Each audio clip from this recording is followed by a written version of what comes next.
Buenos días, muchas gracias a las comisiones, a todos vosotros y vosotras por la invitación. Yo lo que creo que puedo o debo hacer en un curso como este es pensar en voz alta. La verdad es que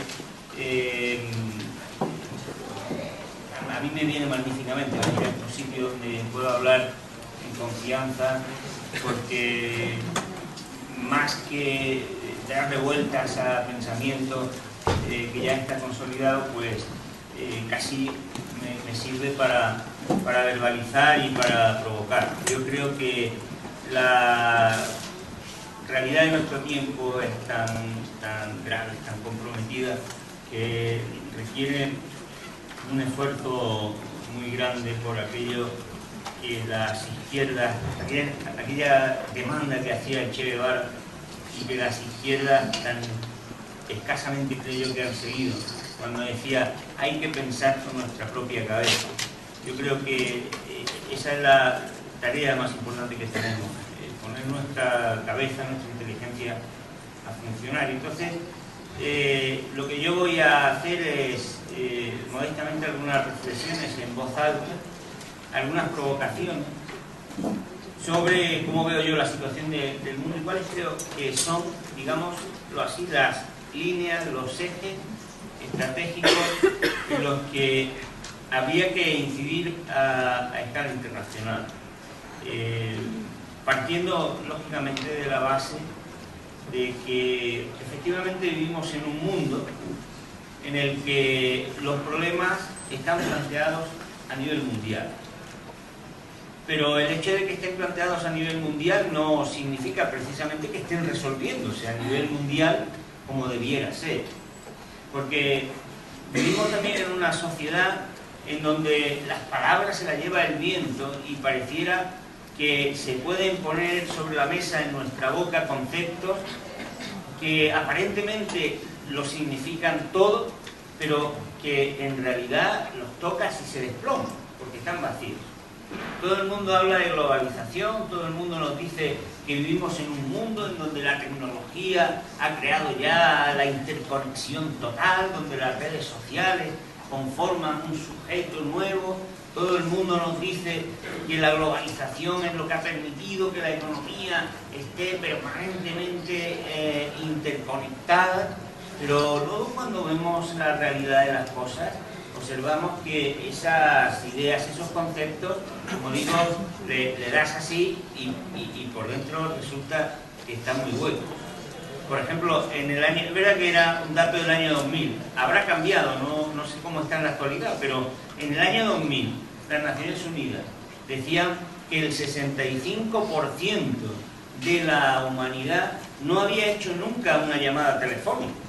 Estamos hablando de globalización, de que las nuevas tecnologías nos envuelven a todos y sin embargo, pues entre la mitad o las 2/3 partes de la humanidad nunca ha hecho una llamada por teléfono. Estamos hablando de que vivimos en una economía global en donde los recursos nos dicen ya es que hay que concebirlos mundializadamente, y luego resulta que hay 2.700 millones de personas, 2.700 millones de personas, que se dice pronto, que no tienen acceso al agua potable, a suministro de saneamiento básico.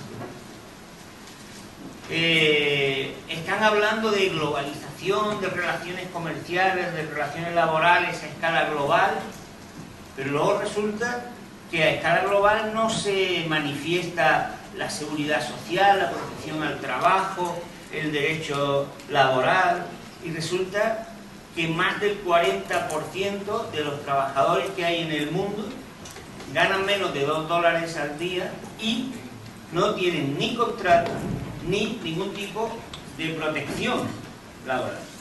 Más del 40% de los trabajadores que hay en el mundo, según la OIT. Quiero decir con esto, bueno, por no hablar de que nos dicen que vivimos en un mundo globalizado y luego resulta que diariamente hay miles de personas que se jodan la vida por pasar de México a Estados Unidos, donde eso sí hay un tratado de libre comercio en donde las mercancías y el dinero pueden circular libremente. Porque como decía Eduardo Galeano, vivimos en un mundo en donde el dinero tiene más, y las mercancías tienen más, pero sobre todo el dinero tiene más libertad que el ser humano. O sea, yo creo que es muy importante, por lo tanto, que aprendamos a, si me permitís la expresión, a despellejar los conceptos, a no dejarnos llevar por esa fuerza aparente que tienen los conceptos.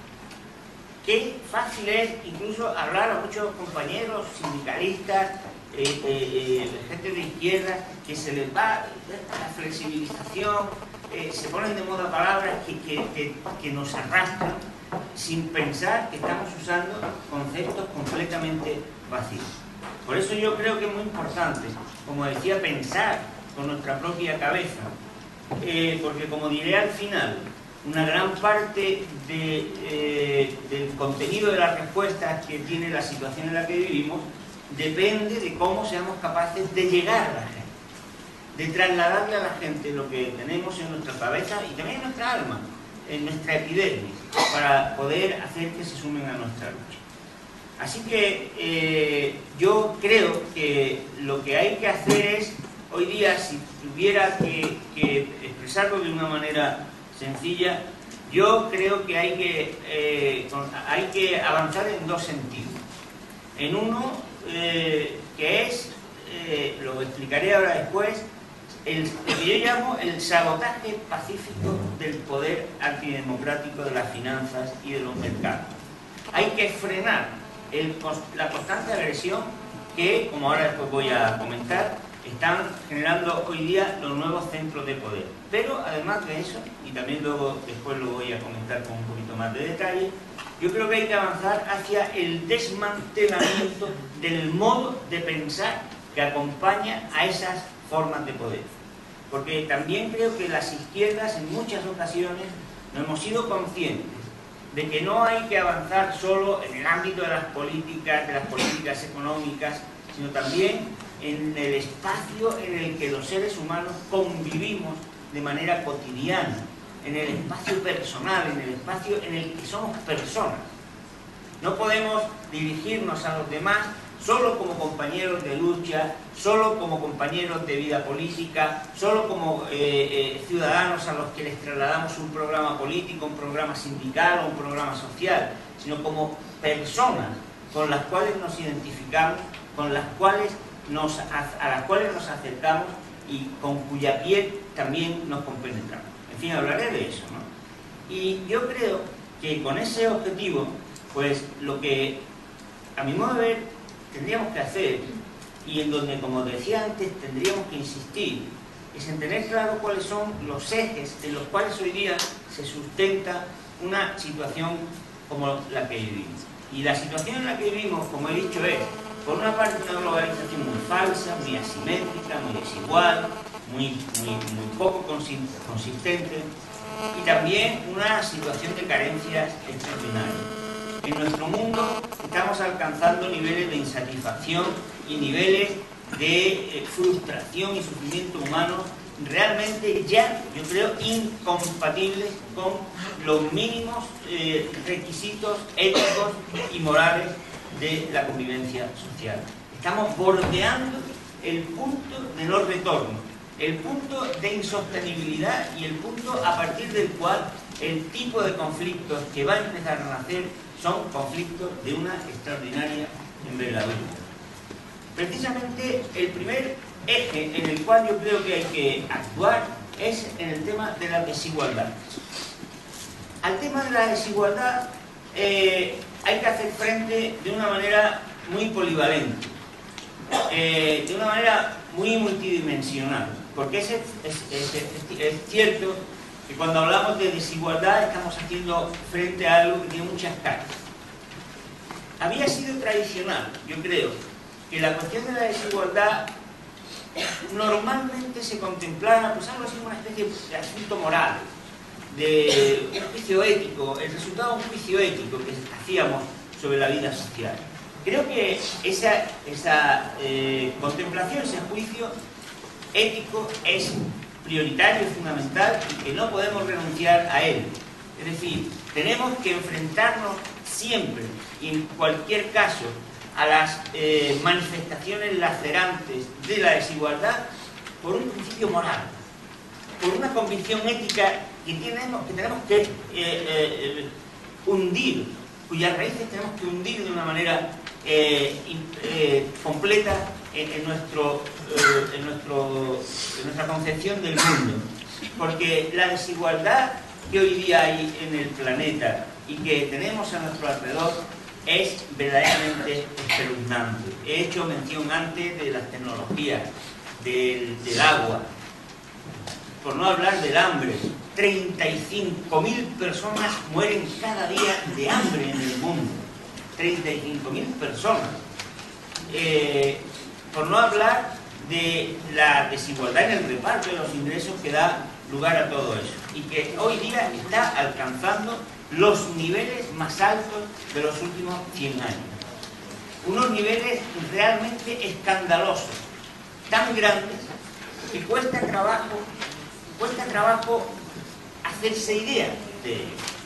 Fijaros, un dato solo, porque no tengo mucho tiempo y no puedo extenderme en eso, pero un solo dato.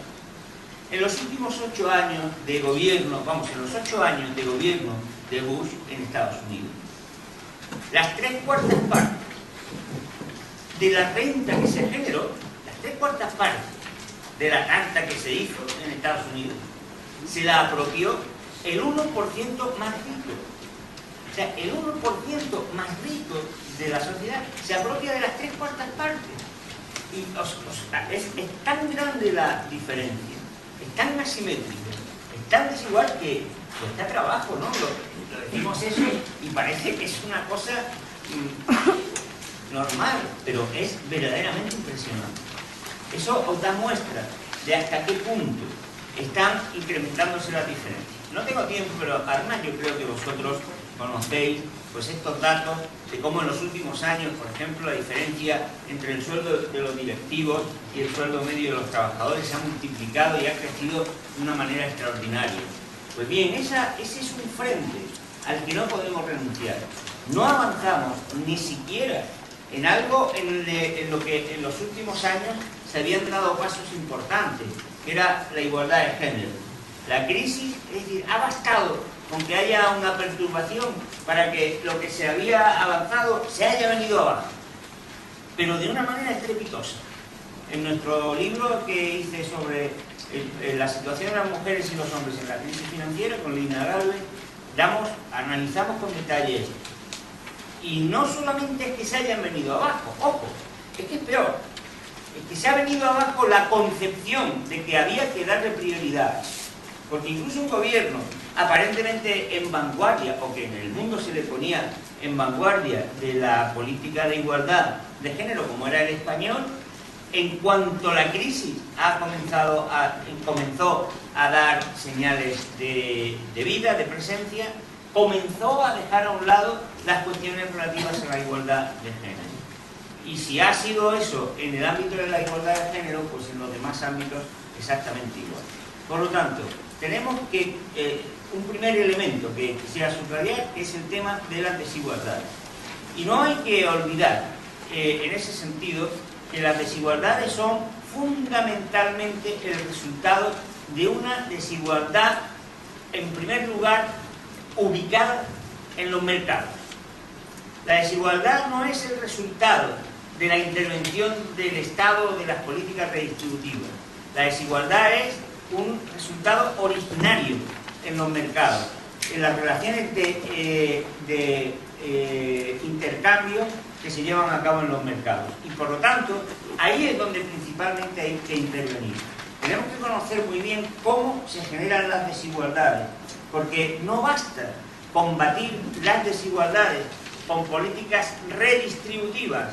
Las políticas redistributivas pueden paliar la distribución desigual que se produce en los mercados, pero al fin y al cabo no estás tapando digámoslo así,